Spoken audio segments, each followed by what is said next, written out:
ونؤمن به ونتوكل عليه ونعوذ بالله من شرور أنفسنا ومن سيئات أعمالنا من يهده الله فلا مضل له ومن يضلل فلا هادي له وأشهد أن لا إله إلا الله وحده لا شريك له وأشهد أن محمدًا عبده ورسوله صلى الله عليه وعلى آله وصحبه وسلم تسليمًا كثيرا يا أيها الذين آمنوا اتقوا الله حق تقاته ولا تموتن إلا وأنتم مسلمون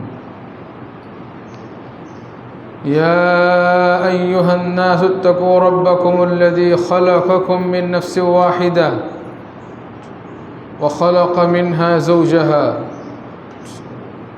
وبث منهما رجالا كثيرا ونساء واتقوا الله الذي تساءلون به والأرحام إن الله كان عليكم رقيبا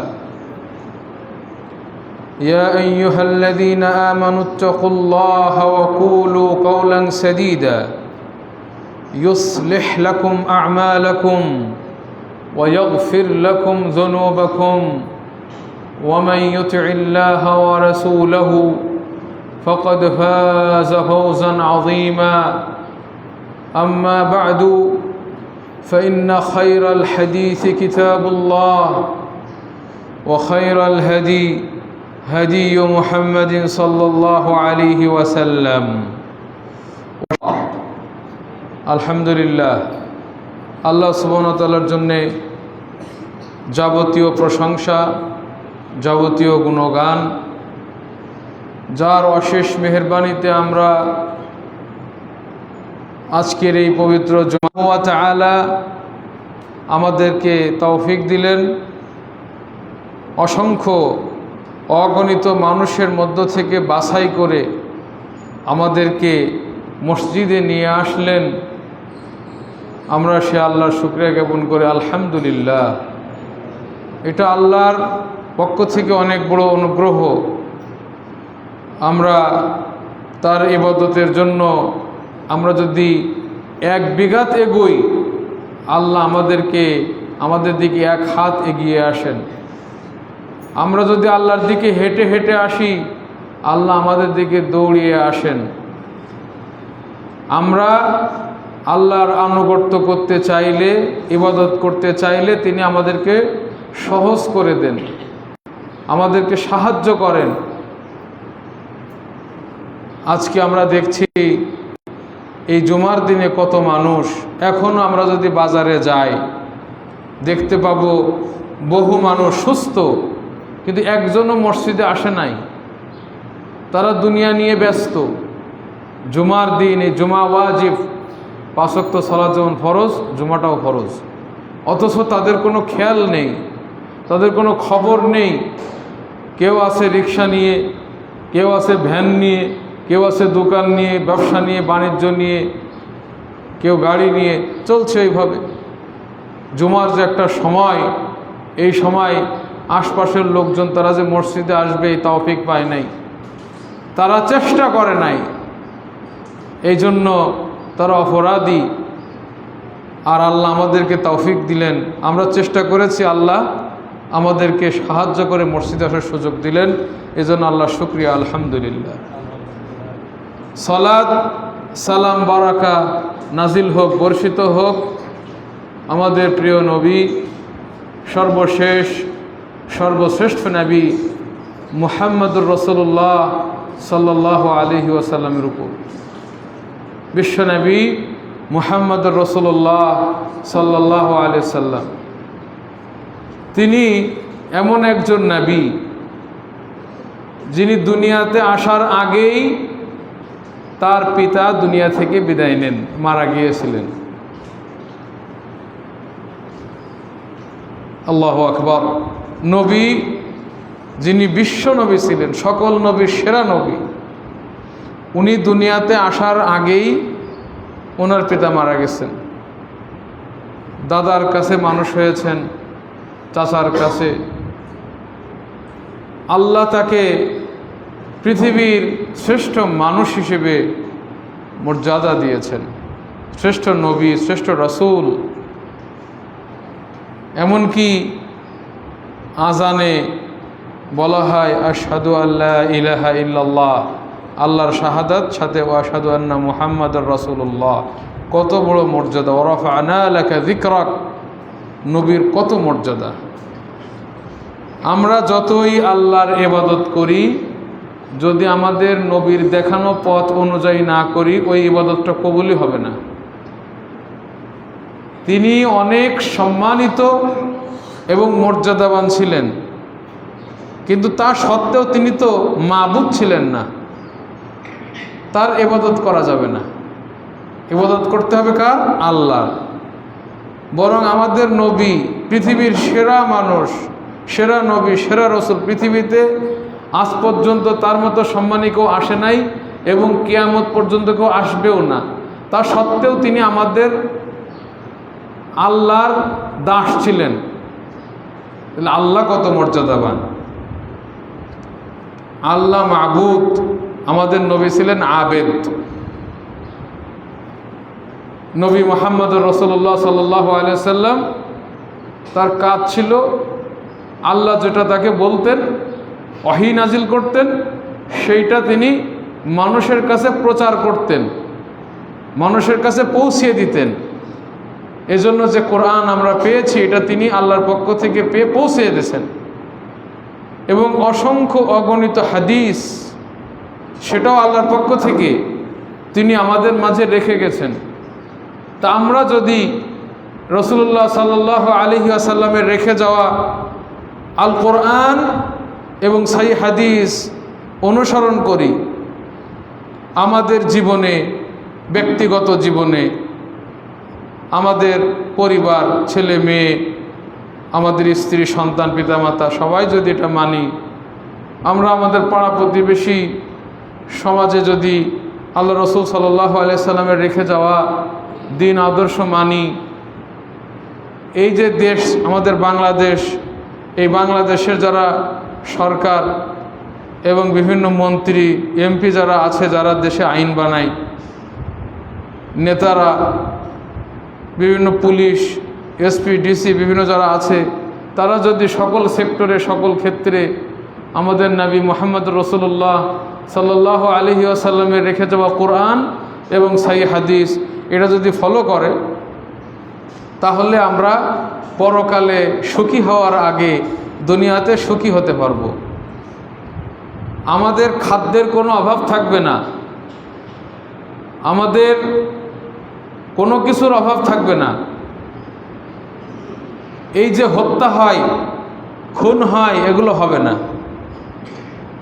এই যে মানুষের টাকা মানুষ অন্যায় করে লুটে পুটে, চুরিচামারি করে, ডাকাতি করে অন্যায়ভাবে খায়, এগুলো আর হবে না। এই যে ধর্ষণ হচ্ছে, মানুষ মানুষকে অপমানিত করছে, লাঞ্ছিত করছে, বিভিন্ন অপরাধ সংগঠিত হচ্ছে, এগুলি আর হবে না। সমাজটা অত্যন্ত সুশৃঙ্খল, শান্তিপূর্ণ হবে। কারণ বিশ্বনবী মুহাম্মদুর রাসূলুল্লাহ সাল্লাল্লাহু আলাইহি সাল্লাম সবগুলির দিক নির্দেশনা দিয়ে গেছেন। আজকের এই দিনে, পবিত্র জুমার দিনে, আমরা আমাদের নবীর জন্য দোয়া করি, আল্লাহুম্মা সাল্লি ওয়া সাল্লিম ওয়া বারিক আলাইহি। আমরা দোয়া করি রসুলের জন্য, আল্লাহ যেন তার উপরে বরকত নাজিল করেন, আল্লাহ যেন তাকে সব ধরনের কল্যাণ এবং বরকতের মধ্যে রাখেন, আল্লাহ যেন তার সম্মান এবং মর্যাদা বৃদ্ধি করেন। এভাবে আমরা আমাদের রসুলের জন্য দোয়া করি, এবং এটা উচিত প্রত্যেকটি ঈমানদারের রসুলের জন্য দোয়া করা। সম্মানিত উপস্থিতি, আজকে আমরা আমাদের সমাজের দিকে যদি তাকাই, তাহলে আমরা দেখতে পাব যে পিতামাতাকে সম্মান করা হয় না, অবহেলা করা হয়। পিতামাতার শ্রদ্ধা, ভালোবাসা উঠে গেছে সমাজ থেকে। অথচ পিতামাতার মাধ্যমে আমরা দুনিয়াতে আসছি। এই ছেলে, আমরা পিতামাতার মাধ্যমে দুনিয়াতে আসতে পেরেছি, অথচ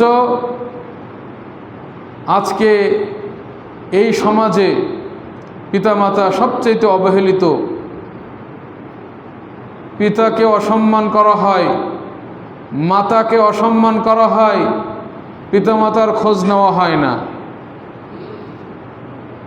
আমরা ভাবি কোরআন সুন্নাহর কি দরকার, কোরআন সুন্নাহ দিয়ে কি হবে, কোরআন সুন্নাহ শিখলে সালাত পড়লে মানুষকে ধনী হইতে পারে, এরকম কথা বলে। নাউজুবিল্লাহ। কি করতে হবে? তাই তারা কোরআন হাদিসও মানে না, রাসূলের আদর্শও শেখে না, আল্লাহ কি বললেন সেটাও শোনে না।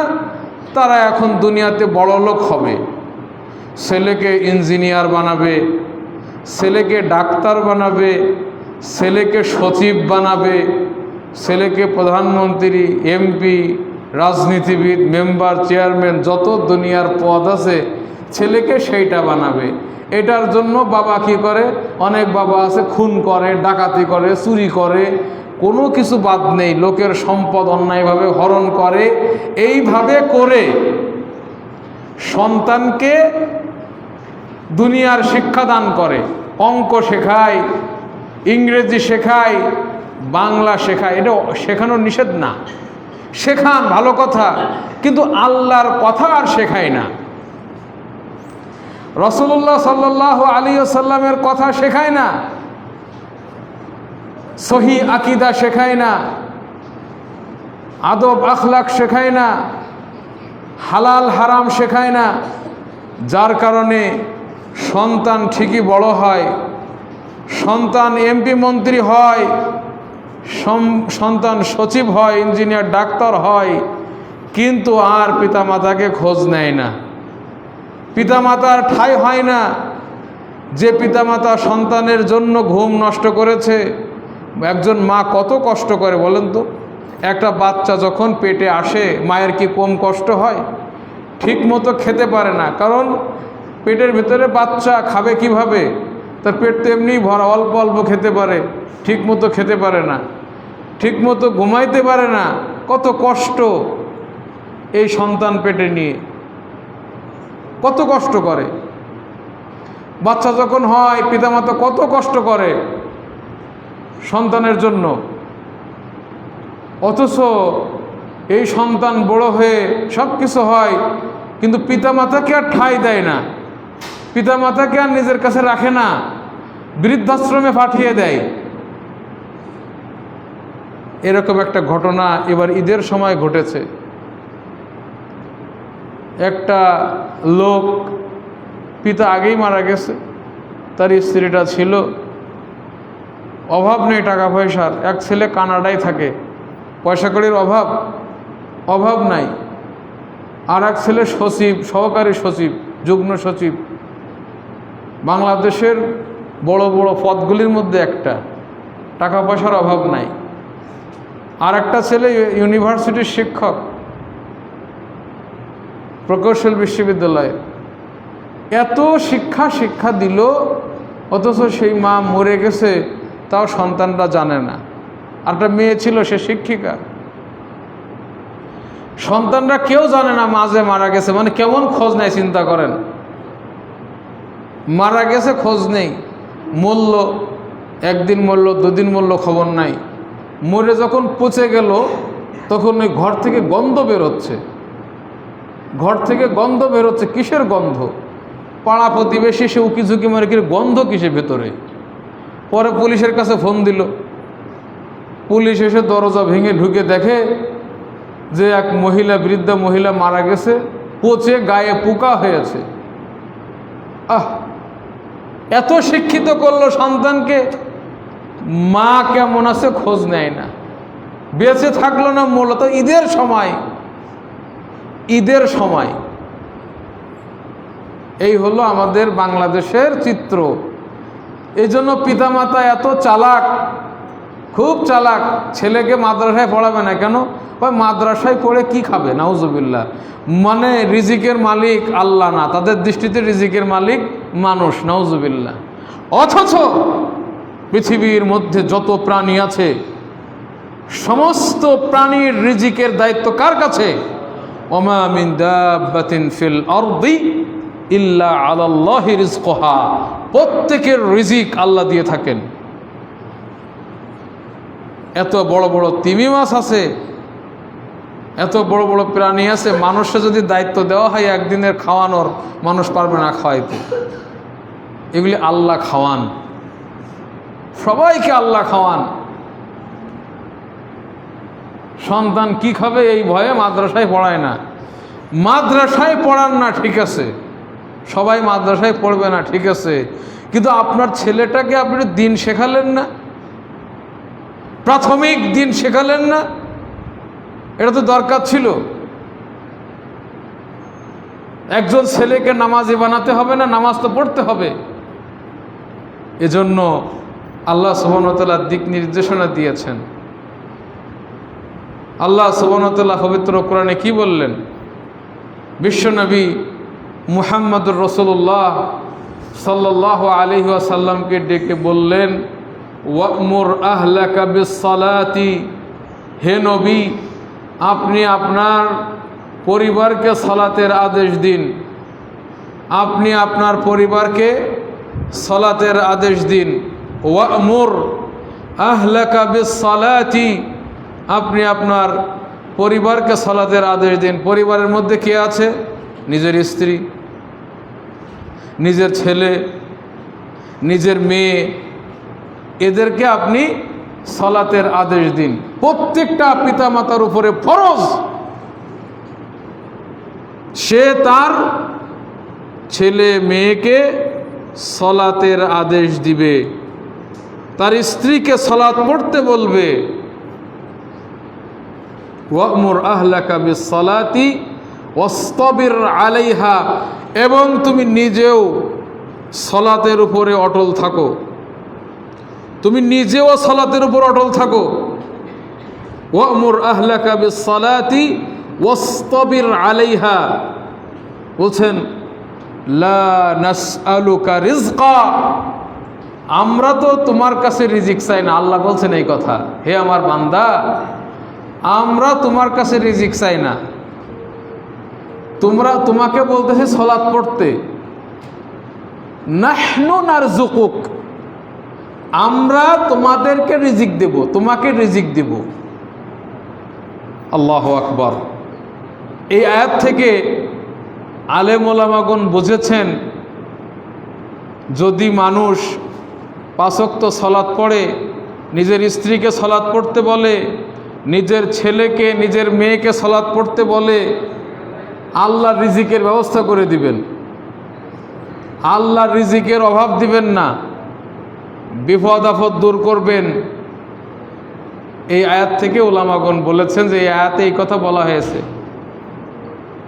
এই জন্য আমাদের নবী মুহাম্মদুর রাসূলুল্লাহ সাল্লাল্লাহু আলাইহি ওয়াসাল্লাম যখনই কোনো টেনশন ভোগ করতেন, যখনই কোনো তার সংকীর্ণতা আসতো, কোনো দুনিয়ার বিষয় তাকে পেরেশানিতে ফেলতো, তিনি কি করতেন?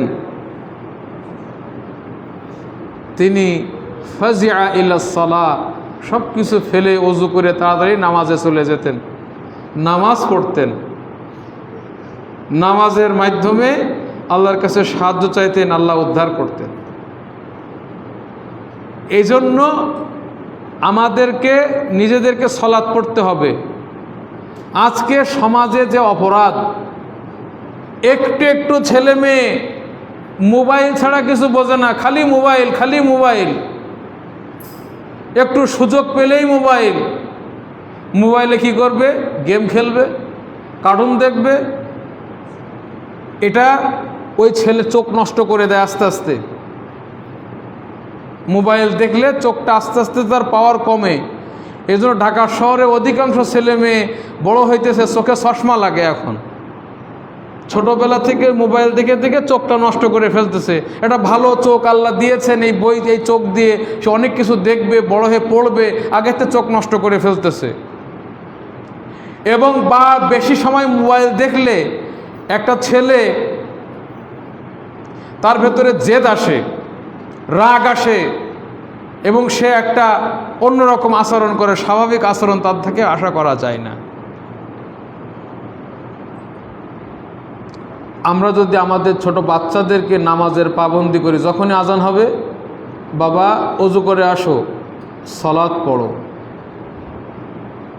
এগুলি আস্তে আস্তে দূর হবে। কারণ ইন্নাস সালাতা তানহা আনিল ফাহশাই ওয়াল মুনকার। মোবাইল তো আছেই, সাথে সাথে আবার এই ছোট ছোট ছেলে মেয়ে 10, 12, 11 বছর সিগারেট খাইতেছে, সিগারেট খাচ্ছে। গ্রামগঞ্জে যে দেখে আসেন, ইয়াবা খাচ্ছে, গাঁজা খাচ্ছে, নেশা করতেছে ছোট ছোট বাচ্চা। বাবা মার খবর নাই। অনেক বাবা মা বাবা বাড়িও থাকে না। কোথায় থাকে? থাকে হলো বিদেশ। কেন? ছেলেরে বড় করবে, টাকা পয়সা কামাবে, বাড়ি করবে, ছেলে বড় হবে, অথচ ছেলে গাঁজা খাচ্ছে বাড়িতে। বউকে সুখে রাখবে, অথচ বউ আবার অনেক সময় পরকিয়া করতেছে, নামাজের খবর নাই। সমাজটা নষ্ট হয়ে গেল, সমাজটা পচে গেল, সমাজে সালাত নাই।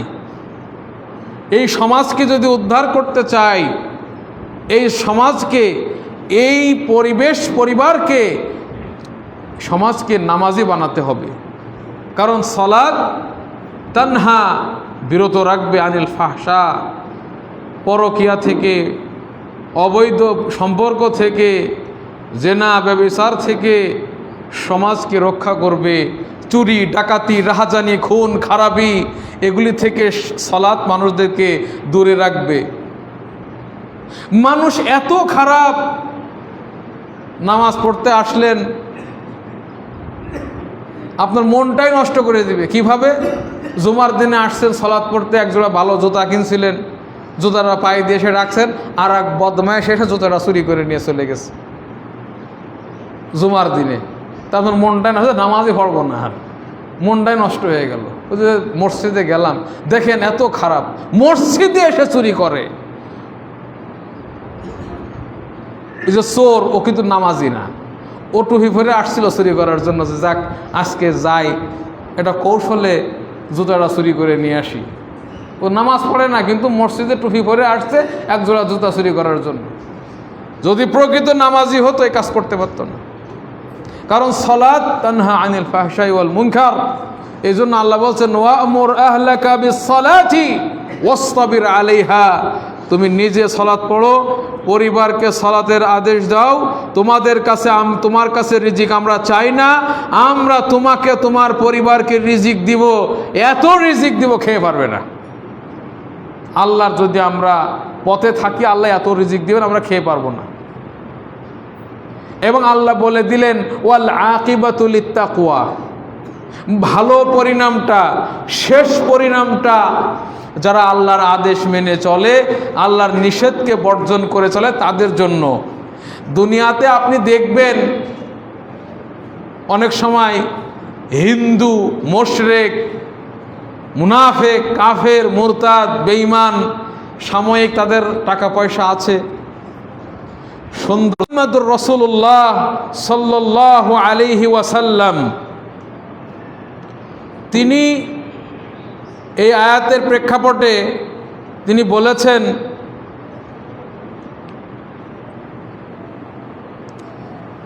যে মুরু আবনাআকুম বিস-সালাতি ওয়া হুম 7 সিনিন। এটা আমর ইবনে শুআইব আন আবিহি আন জাদ্দিহি قال قال رسول الله صلى الله عليه وسلم, রাসূল সাল্লাল্লাহু আলাইহি ওয়াসাল্লাম বলেছেন মুরু আওলাদাকুম বিস-সালাতি ওয়া হুম আবনাউ 7 সিনিন। তোমরা তোমাদের ছোট বাচ্চাদেরকে সালাতের আদেশ করো যখন তাদের বয়স 7 বছর হয়। যখন বাচ্চার বয়স 7 বছর হয় তখন তাদেরকে সালাত পড়তে বলো, ওয়াজরিবুহুম আলাইহা, আর যখন তাদেরকে সালাত না পড়লে মারো, ওয়াজরিবুহুম, তোমাদের ছেলেদেরকে মারো, লাঠি দিয়ে মারো, ছেলেদেরকে মারো নামাজ না পড়লে। ওহুম আবনাউ আশরিন, যখন বয়স 10 বছর হবে, 10 বছর বয়সে যদি ছেলে সালাত না পড়ে তারে মার দাও, আর 7 বছর থেকে সালাত পড়তে বলো। 5 ওয়াক্ত সালাতের আদেশ করতে হবে। একটা ছেলের বয়স 7 বছর হয়েছে, আপনি ভাববেন না যে ও ছোট।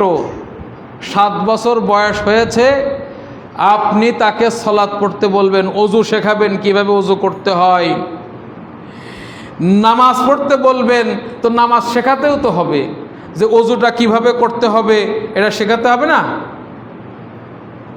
ওযুটা শেখাতে হবে। এবার নামাজ শেখাতে হবে, কিভাবে আল্লাহু আকবার, কিভাবে রুকু করবে, কিভাবে সাজদা করবে, শেখাতে হবে। 7 বছর বয়সেই 5 ওয়াক্ত সালাতের জন্য বলতে হবে, কিন্তু মারা যাবে না, গায়ে হাত বোলায় পড়ো বাবা। যখন 10 বছর হয়ে গেল আপনি বলতেছেন বাবা সালাত পড়ো, কয় পড়বো না, অমনি লাঠি দিয়ে পাছায় বাড়ি দেন। কারণ এই সমাজকে ঠিক করতে গেলে প্রত্যেকটা সদস্যকে, প্রত্যেকটা মুমিনকে নামাজি হতে হবে। আপনি ভাবতে পারছেন ছেলের বয়স 10 বছর হলেই মায়ের শুরু, ছেলের বয়স 12, 14, 15, ছেলেকে আমরা নামাজ পড়তে বলি না। আমরা কোথায় আছি? কিভাবে ওই ছেলে আমাকে বড় হয়ে দেখবে? আমাকে তো খোঁজই নিবে না। আমি যদি তার খোঁজ নিতাম ছোটবেলা, আমার যে দায়িত্ব ছিল সন্তানের প্রতি, আমি ছেলেকে জাহান্নামী বানাচ্ছি। আপনাকে আমাকে খোঁজ নেয় নাই, দুনিয়াতে মরে পৌঁছে গেছি একটা ফ্ল্যাটের ভিতরে, এটা তো সহজ। কিন্তু আপনি যে ছেলেকে সালাত শেখালেন না, আপনার ছেলেকে আপনি নামাজ শেখালেন না, ওযু শেখালেন না, আপনার ছেলেকে আপনি বেনামাজি বানালেন, তো কাফের বানিয়ে দিলেন, তো জাহান্নামে যাবে। তো আপনি তো বেশি ক্ষতি করলেন ছেলেকে। ওই ছেলে আপনাকে দেখবে কেন? শুধু আপনাকে বৃদ্ধাশ্রমে পাঠাবেই, এটা তো উচিত, এটা তো নিয়ম প্রকৃতির, আল্লাহর এটা নিয়ম। আপনি ছেলের খোঁজ নেন না, ছেলে আপনার খোঁজ নেবে কেন? এজন্য উচিত প্রত্যেকটা পিতামাতার ছেলেকে নামাজের কথা বলবে 7 বছর বয়সে, গায়ে হাত বলে 10 বছরতে মাস শুরু। আমরা এটা করি না, এটা করতে হবে। এবং বলছেন যখন 10 বছর বয়স হবে বিছানা আলাদা করে দিতে, বেড আলাদা, আলাদা আলাদা বেডে ঘুমাবে। কেন ঘুমাবে আল্লাহ জানে, রাসূল সাল্লাল্লাহু আলাইহি ওয়াসাল্লাম এটা বলেছেন। আবু সুরাইয়া সাবুরা বিন মা'বাদ আল-জুহানি একজন সাহাবী, উনি বলছেন রাসূল সাল্লাল্লাহু আলাইহি ওয়াসাল্লাম বলেছেন, আল্লিমুস সাবিয়াস সালাহ, তোমাদের বাচ্চাদেরকে নামাজ শিক্ষা দাও, লি সাবঈ সিনিন, 7 বছর বয়স যখন হবে নামাজ শিক্ষা দাও, 7 বছর বয়সে। ওয়াদরিবুহু আলাইহা ইবনা আশরি সিনিন, সালাত না পড়লে মারবে 10 বছর যখন পৌঁছবে। অন্য রিওয়ায়াতে আসছে আবু দাউদে, মুরু আস-সাবিয়া বিস-সালাতি ইযা বালাগা 7 সিনিন, যখন 7 বছর বয়স হবে সালাত পড়তে বলবে বাচ্চাকে, এভাবে হাদিসে এসেছে। সম্মানিত উপস্থিতি, এই হাদিসের আলোকে আমরা সন্তানের প্রতি পিতামাতার কর্তব্য কি সেটা আমরা বুঝতে পারলাম। আয়াতের আলোকে আমরা বুঝতে পারলাম যে সন্তানের প্রতি পিতামাতার কি কর্তব্য। একজন পিতাকে কি করতে হবে, অথচ আমরা কি করি। ইসলাম বড়দের প্রতি যেমন গুরুত্ব দিয়েছে, ছোটদের প্রতি গুরুত্ব দিয়েছে। ইবনে ওমর রাদিয়াল্লাহু আনহুমা থেকে বর্ণিত, রাসূলুল্লাহ সাল্লাল্লাহু আলাইহি ওয়াসাল্লাম এর সাহাবী ইবনে ওমর বলছেন যে আমি আল্লাহ রসুলকে একদিন বলতে শুনলাম, কুল্লুকুম রাঈন, ভালো করে খেয়াল করবেন, কুল্লুকুম রাঈন, তোমাদের প্রত্যেকেই দায়িত্বশীল। রাঈন, প্রত্যেকেই দায়িত্বশীল। ওয়া কুল্লুকুম মাসউলুন আন রাইয়াতিহি, এবং প্রত্যেককেই জিজ্ঞাসা করা হবে তার দায়িত্ব সম্পর্কে। আল ইমামু রাইন, দেশের প্রধানমন্ত্রী উনি দায়িত্বশীল। তারেক রহমান বর্তমানে আছেন, এবং তারেক রহমানের অধীনে যত মন্ত্রী তারাও ইমাম, এবং প্রত্যেকটা এমপি নিজ নিজ এলাকার জন্য উনি ইমাম, এবং প্রত্যেক চেয়ারম্যান, প্রত্যেক মেম্বার, প্রত্যেক দায়িত্বশীল, প্রত্যেকেই দায়িত্ববান, এবং প্রত্যেককেই জিজ্ঞাসা করা হবে তার দায়িত্ব সম্পর্কে। সে আল্লাহর বিধান অনুযায়ী দায়িত্ব পালন করেছে কিনা জিজ্ঞাসা করা হবে। তো দেশের নেতা মন্ত্রীরা তো গেল, এখন আমাদের কি খবর? বলছে রাজুলু রাইন ফি আহলিহি, একজন ব্যক্তি তার পরিবারের ভিতরে দায়িত্বশীল। প্রধানমন্ত্রী বাদ, এখন আমার তো একটা পরিবার আছে, আমি আছি, আমার স্ত্রী আছে, ছেলে মেয়েরা আছে, অথবা হতে পারে আমার বোনদের দেখাশোনা করতে হচ্ছে, বাবা মারা গেছে, ছোট ছোট ভাইদের দেখাশোনা করতে হচ্ছে, তাদের বিষয়ে আমি দায়িত্বশীল পরিবারের ভিতরে। ওয়া মাসউলুন আন রাইয়াতিহি, আমাকে জিজ্ঞাসা করা হবে আমার দায়িত্ব সম্পর্কে। তো আমার তো এটা দায়িত্ব আল্লাহ দিয়ে দিয়েছেন, তুমি তোমার পরিবারকে নামাজের আদেশ করো। আমি করলাম কিনা আমার এটার একটা দায়িত্ব। শুধু এটা না, একটা ছেলের খাওয়া দাওয়া, পোশাক আশাক, এগুলো সব আমার দায়িত্ব, তাদেরকে ভালো পথে পরিচালিত করা। একটা ছেলে সৌদি থেকে আমার কাছে ফোন দিছে, কাঁদতেছে, আমার বয়স 22 বছর, 4 বছর আগে সৌদিতে আসছি, আমার পিতা এত খারাপ, আমারে কয় তোরে জন্ম দিয়ে ভুল করছি, মাঝে মাঝে কয় তুই তোর, আমি তোরে জন্মই দেই নাই। চিন্তা করেন, কাঁদতেছে ছেলেটা, কয় অতদিন 5 বছর ধরে বাবারে খাওয়াচ্ছি। মনে রাখতে হবে, সন্তান, পরিবার এটা এমনি না, আপনাকে আমাকে জিজ্ঞাসা করা হবে তাদের সম্পর্কে। পরিবারকে সঠিক পথে পরিচালিত করা আমার দায়িত্ব। এই জন্য কি বলা হয়েছে, আদ-দাইয়ুস লা ইয়াদখুলুল জান্নাহ। একটা লোক আছে এত খারাপ, তার বউ যদি আরেকজনের সাথে জেনাও করে কয় যায় আসে না, তার মেয়ে যদি আরেকজনের সাথে জেনা করে করুক, বয়স হয়েছে করতেই পারে, নাউজুবিল্লাহ। এই লোক জান্নাতে যাবে না, তাকে জিজ্ঞাসা করা হবে তার এই মেয়ে, তার এই দায়িত্ব সম্পর্কে। তুমি কী করেছিলে, জন্ম দিয়ে রেখেছো, দায়িত্ব পালন করো নাই। সমাজটা নষ্ট কেন হয়? পরিবার থেকে শুরু। আমরা খালি দেশের সরকারের দোষ দেই, নিজের খবর নাই। দায়িত্ব সম্পর্কে জিজ্ঞাসা করা হবে। সবই দিলেন, ইসলাম একটু শেখাইলেন না, জিজ্ঞাসা করা হবে। ওয়াল মারআতু রাইয়াতুন ফি বাইতি যাওজিহা ওয়া মাসউলাতুন আন রাইয়াতিহা, স্ত্রী স্বামীর ঘরের দায়িত্বশীল, স্বামীর ঘরের বিষয়ে তাকে জিজ্ঞাসা করা হবে, সে দায়িত্ব পালন করেছে কিনা জিজ্ঞাসা করা হবে। চাকর বাকরের সিস্টেম ছিল ওই সময়, সে স্বামীর, সে চাকর বাকর মনিবের সম্পদ সম্পর্কে দায়িত্বশীল, তার দায়িত্ব সম্পর্কে জিজ্ঞাসা করা হবে। আল্লাহ রসুল বললেন, তোমাদের প্রত্যেকেই দায়িত্বশীল এবং প্রত্যেককেই তার দায়িত্ব সম্পর্কে জিজ্ঞাসা করা হবে। ইসলাম শিশুদের শিক্ষার বিষয়ে খুবই গুরুত্ব দিয়েছে। দেখেন, আবু হাফস ওমর ইবনে আবি সালামা, মানে আল্লাহ রসুল সাল্লাল্লাহু আলাইহি ওয়াসাল্লাম এর এক সাহাবী ছিল, তার নাম ছিল আবু সালামা। আবু সালামা কুনিয়াত, নাম হলো আবদুল্লাহ বিন আব্দুল আসাদ। আবদুল্লাহ বিন আব্দুল আসাদ এই সাহাবী, উনি যখন মারা যান, ওনার স্ত্রী ছিল উম্মু সালামা, তাকে আল্লাহ রসুল বিয়ে করেন। যেহেতু বিধবা হয়ে গেছে, আল্লাহ রসুল বিয়ে করেছিলেন। তো একটা ছেলে ছিল উমর ইবনে আবি সালামা। তো যেহেতু তার মাকে বিয়ে করছে, ছোট বাচ্চাও সাথে আসছে রসুলের বাড়িতে, তো আল্লাহ রসুল খেতে বসছেন, সাথে ওই পিচ্চু বসছে খেতে। তো প্লেটের ভেতরে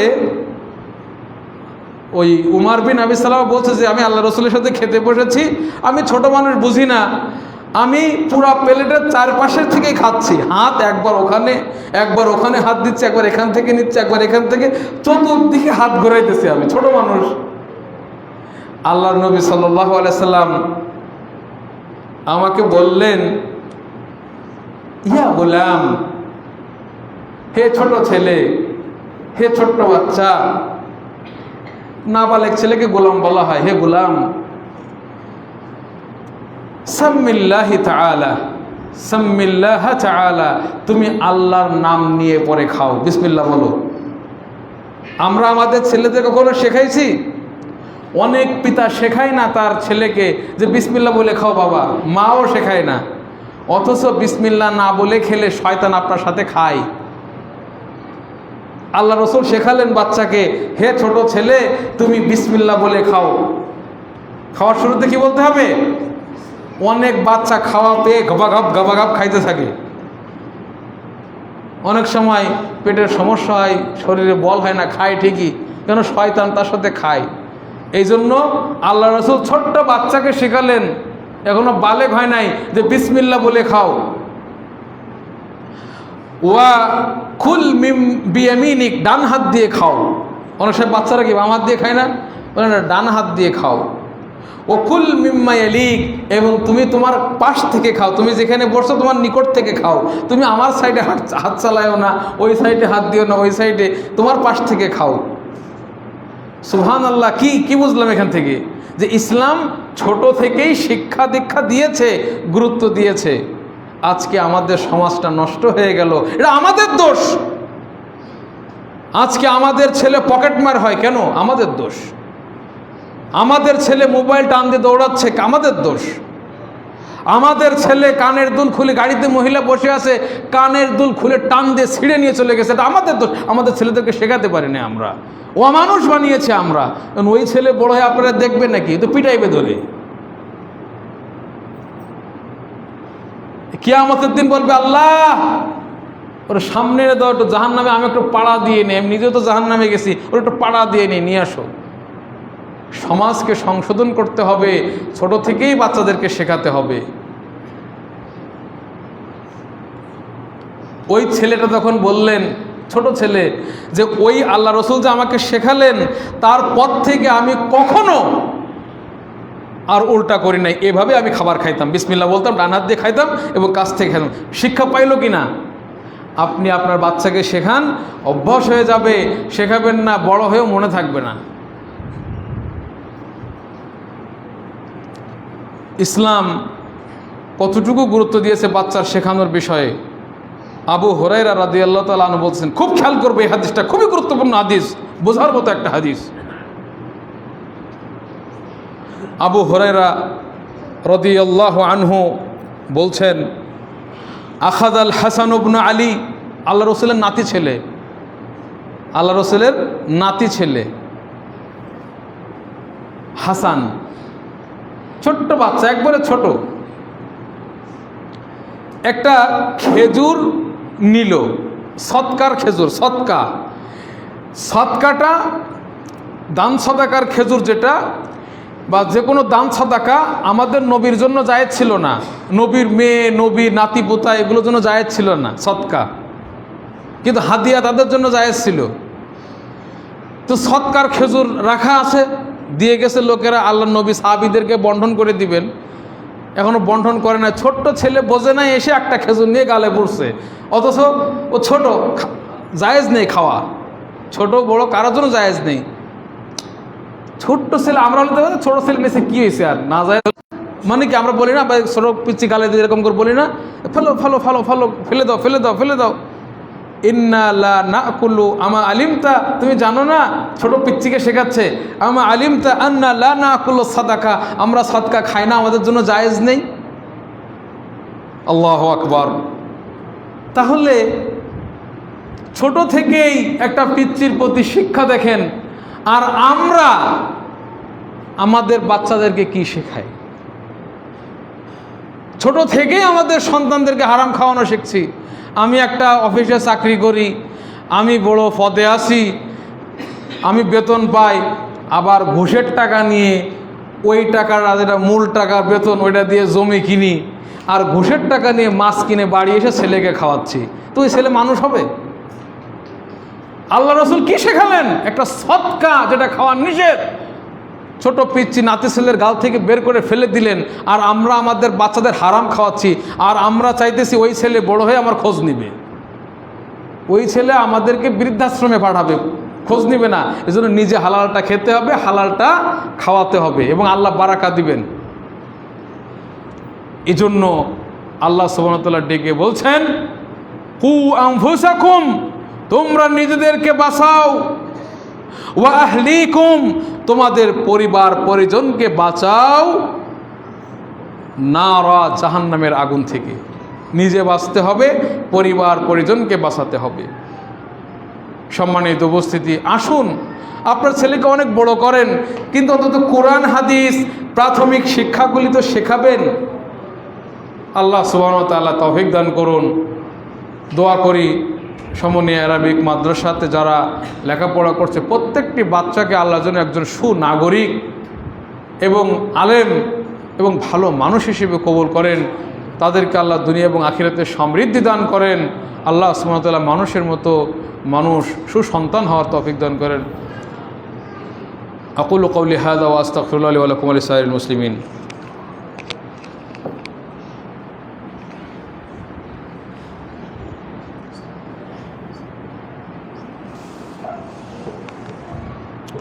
আলহামদুলিল্লাহি রাব্বিল আলামিন, والصلاة والسلام الأتمان الأكملان على المبعوث رحمة للعالمين وعلى آله وصحبه ومن تبعهم بإحسان إلى يوم الدين، أما بعد।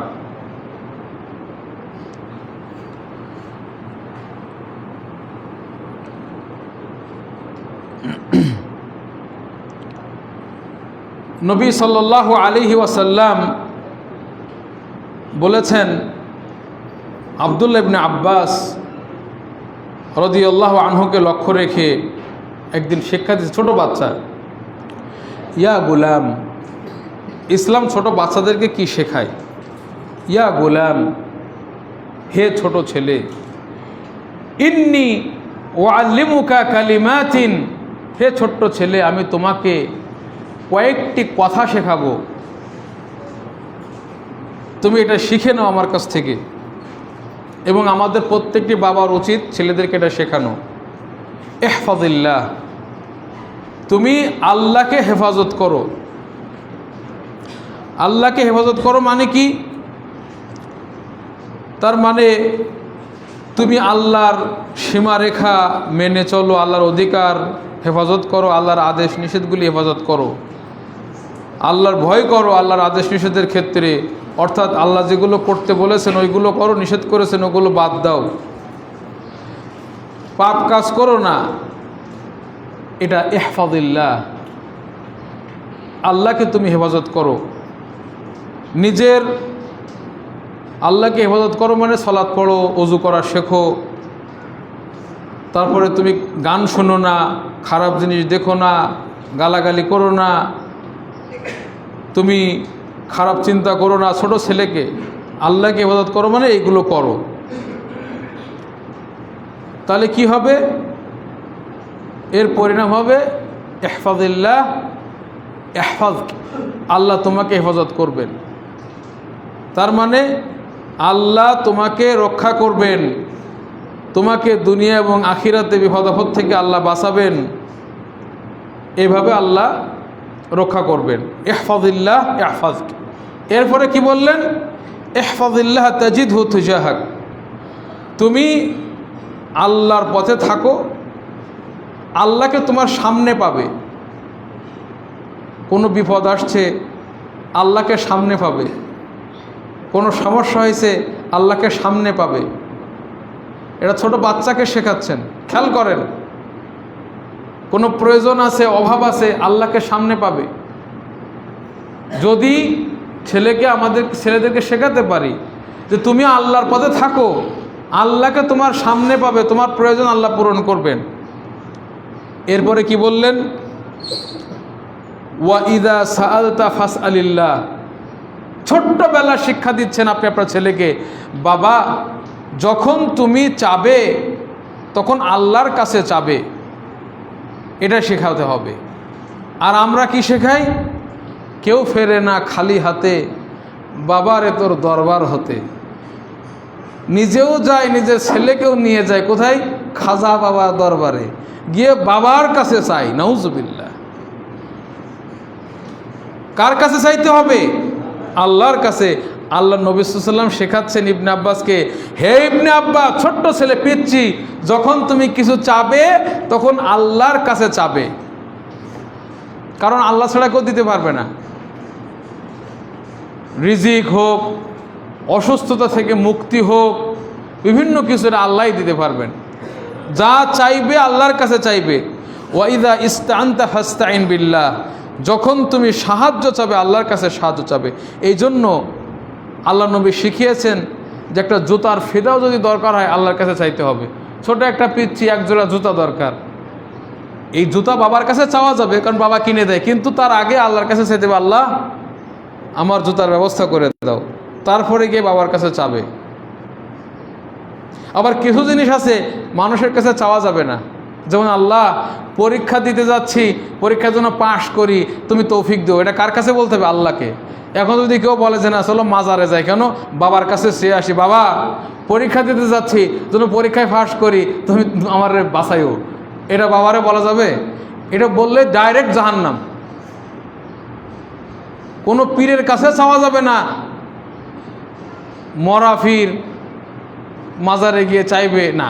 হ্যাঁ, জীবিত পীরের কাছে যাওয়াই ঠিক না। কোনো ভালো আলেম তাকে যে বলতে পারে যে উস্তাদ অথবা শায়েক, আমি পরীক্ষা দিতে যাচ্ছি, আমার জন্য একটু দোয়া করেন আল্লাহর কাছে যেন আমার পরীক্ষাটা ভালো হয়, এটা বলা যাবে। কিন্তু আপনি যে বলবেন যে হুজুর পরীক্ষা দিতে যাচ্ছি, আপনি আমার পাশ করাই দিন, জাহান্নাম ডাইরেক্ট।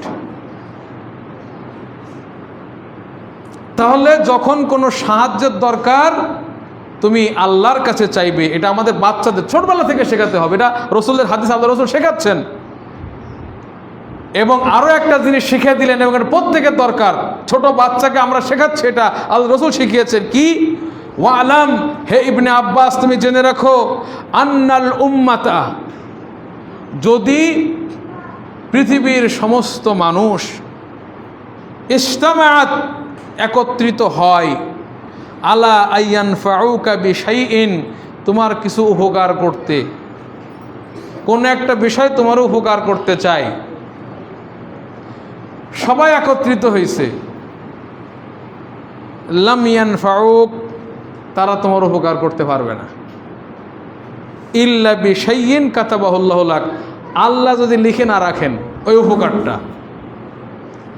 বাংলাদেশের প্রধানমন্ত্রী, বাংলাদেশের যত মন্ত্রী আছে, এমপি আছে, এরা সবাই, এরা সাথে যদি আমেরিকাও কেউ নেয় যে আমার একটা বিষয় উপকার করতে চাচ্ছে, কিন্তু আল্লাহ লিখে রাখেন নাই, ওটা পারবে না উপকার করতে, পারবে না। আমি যখন সৌদি আরবে ছিলাম, সৌদি আরবের মদিনা বিশ্ববিদ্যালয়ে অনেক ছেলে চান্স পায়, এখান থেকে কাগজপত্র পাঠায়, অনেক ছেলের কেউ সুপারিশ করে না, পাঠাই দিছে, আল্লাহ লিখে রাখছে, কবুল হয়েছে। একটা ছেলে তার কাগজপত্র পাঠায় নিয়মিত, কিন্তু কবুল হয় না। তখন তাদের সম্পর্ক ছিল রিয়াদে রাজবংশের রাজা যারা আছে, তার রাজার একটা ভাইয়ের ছেলের সাথে, রাজার ভাইয়ের ছেলে, এরা এসব রাজকীয় পরিবারের। সে সুপারিশ লিখে দিয়েছে বিশ্ববিদ্যালয় যে এই ছেলেকে কবুল করো। আমি নিজে সেটা নিয়ে ভিসির কাছে দিয়েছিলাম, ভিসি আমাদের তাগিয়ে পড়ে পাইলা কই থেকে, এটা সাথে সাথে যে ডিপার্টমেন্ট কবুল করে তাদের কাছে দিয়ে দিচ্ছে এবং বলছে যে এটা খেয়াল রেখেন। অথচ সেই ছেলের কবুলই হয় নাই, কেন? আল্লাহ লিখে রাখে নাই তার জন্য। এই জন্য উপকার যদি আপনার না লেখা থেকে আল্লাহর পক্ষ থেকে, পৃথিবীর মানুষ আপনার উপকারটা করতে পারবে না। তাইলে আল্লাহর সাথে কেমন সম্পর্ক হওয়া উচিত আমাদের? মানুষের ক্ষমতা নেই। আবার আপনার যদি সারা পৃথিবীর মানুষ ক্ষতি করতে চায় একটা বিষয়ে, কিন্তু আল্লাহ ওইখানে আপনার ক্ষতি লেখেন নাই, কেউ আপনাকে ক্ষতি করতে পারবে। বলছে যে যদি গোটা পৃথিবীর মানুষ তোমাকে কোনো বিষয়ে ক্ষতি কথার কথা আপনাকে একটা চাকরি থেকে বাদ দিতে চায়, কিন্তু আল্লাহ লিখে রাখেন নাই যে চাকরি আপনার থাকবে, তাহলে বাংলাদেশের সবাই মিলে যদি চেষ্টা করে আপনার চাকরিতে বাদ দিতে পারবে না। ওই ক্ষতিটা আল্লাহ লিখে রাখেন নাই, পারবে না। এটা হচ্ছে আকীদা। এখন থেকে এটা থাকতে হবে যে ক্ষতি যদি আল্লাহ আমার না লিখে রাখেন, কারণ বাপের ক্ষমতা নেই আমাকে ক্ষতি করার। এটা ছোটবেলা থেকে শিখিয়ে দেন। আপনাকে আমাকে কি করতে হবে? বৈধ পন্থায় হাঁটতে হবে, সোজা পন্থায় সক্ষমতা অনুযায়ী কাজ করতে হবে। তাহলে আমাকে মানুষ ক্ষতি করতে চাইলেও পারবে না। এইটা শিক্ষা ইসলামের, ছোট্টবেলা থেকে শিখিয়েছেন ইসলাম এই সহিহ আকীদা। আল্লাহ রাসূল বললেন রুফিআতিল আকলাম, লেখা হয়ে গেছে, কলম আল্লাহ তুলে নিয়েছেন এবং যেটা লেখা হয়েছে খাতায় শুকিয়ে গেছে। সুতরাং যে ক্ষতি আল্লাহ লেখেন নাই ওই ক্ষতি তোমার কেউ করতে পারবে না, যে উপকার আল্লাহ তোমার জন্য লেখে নাই এই উপকার কেউ করতে পারবে না। এই জন্য বলা হয়েছে আল্লাহুম্মা লা মানিআ লিমা আতাইত, আল্লাহ আপনি যেটা দিবেন ওইটা বাধা দেওয়ার কেউ নাই। ওয়ালা মু'তিয়া লিমা মানাত, আর তুমি যেটা আল্লাহ দিবে না ওইটা কেউ দেওয়ারও নাই। সুতরাং আমাদের সম্পর্কটা এভাবেই হবে আল্লাহর সাথে। সহিহ আকীদা আমাদের শিখতে হবে, সহিহ আমল আমাদের শিখতে হবে, আমাদের বাচ্চাদেরকে শেখাতে হবে। আল্লাহ সুবহানাহু ওয়া তাআলা আমাদেরকে তৌফিক দান করুন, আমিন। ইন্নাল্লাহা ওয়া মালাইকাতাহু ইউসাল্লুনা আলান নবী ইয়া আইয়ুহাল্লাযীনা আমানু সাল্লু আলাইহি ওয়া সাল্লিমু তাসলিমা। আল্লাহুম্মা সাল্লি আলা মুহাম্মদ ওয়া আলা আলি মুহাম্মদ কামা সাল্লাইতা আলা ইব্রাহিম